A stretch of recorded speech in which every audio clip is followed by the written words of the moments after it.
Il y a des stands qui ne sont pas ouverts au public ici au Mondial de Paris. C'est le cas de ce stand de chez Faurecia. Et pourtant, on y découvre des trucs assez géniaux.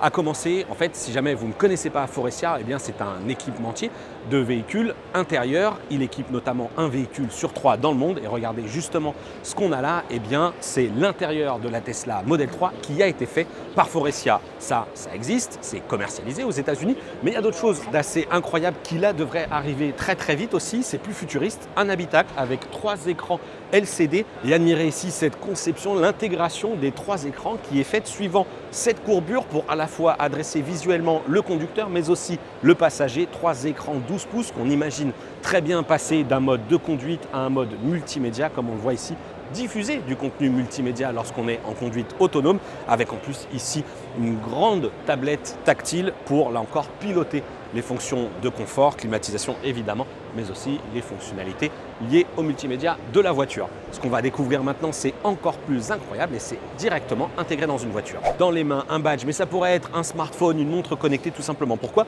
Pour m'identifier et accéder à la voiture avec mes paramètres. Je vais passer à bord et regardez, en plus, eh bien, elle me souhaite la bienvenue avec ce message Welcome Guest. Ça pourrait tout à fait être un message personnalisé. Venez voir maintenant ce qui se passe à l'intérieur. Alors là, considérez que dans cette configuration d'accueil, le siège, c'est réglé évidemment selon mes paramètres. Et puis surtout, eh bien, j'ai en plus un accueil avec de la couleur, des couleurs qu'on peut définir bien évidemment. Et petite musique d'ambiance qui est d'ailleurs différente dans le siège conducteur ou le siège passager grâce à ces systèmes que vous voyez là et qui s'appellent tout simplement eh bien, des haut-parleurs et qui me diffusent une musique que j'aurais sélectionnée grâce à cette technologie Faurecia Sound Bubble. Un premier accueil donc en musique, en couleur et pour s'assurer en plus eh bien, que c'est bien moi qui suis derrière le siège conducteur et que c'est bien ma femme par exemple qui est sur le siège passager, on va retrouver des systèmes très originaux et même à la pointe de la technologie puisqu'on a ici des caméras infrarouges et thermiques qui se chargent de suivre le morphing de mon visage. Ça c'est pour de l'identification de la personne. Mais surtout, comme je vous l'ai dit, on est à bord d'un véhicule autonome avec cet écran au centre. Et donc, cette caméra sert à monitorer le conducteur afin de savoir s'il est en état de reprendre le volant en cas de nécessité. Et regardez justement cette animation incroyable lorsqu'on passe du mode de conduite autonome à une conduite manuelle.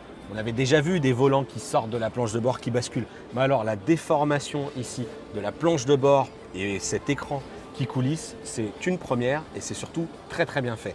Ce qu'on voit, eh bien, c'est que j'ai du coup devant les yeux l'instrumentation classique avec le compteur de vitesse et la possibilité aussi d'accéder à toutes mes options de confort. Ici, au niveau de cet écran qui est toujours accessible à la main, on va comprendre pourquoi. On va cette fois-ci adopter la position extrême du confort. On va basculer en conduite autonome et en plus relaxation.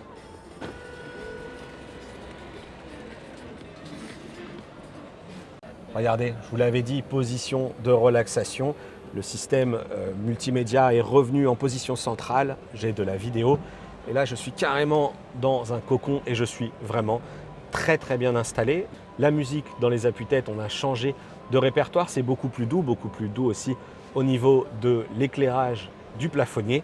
Et puis, en plus, ce que je retrouve directement à l'écran là-bas, eh bien, c'est la partie monitoring du siège, cette fois-ci, puisque je vois en temps réel mon rythme cardiaque et je pourrais en plus donc savoir si tout va bien.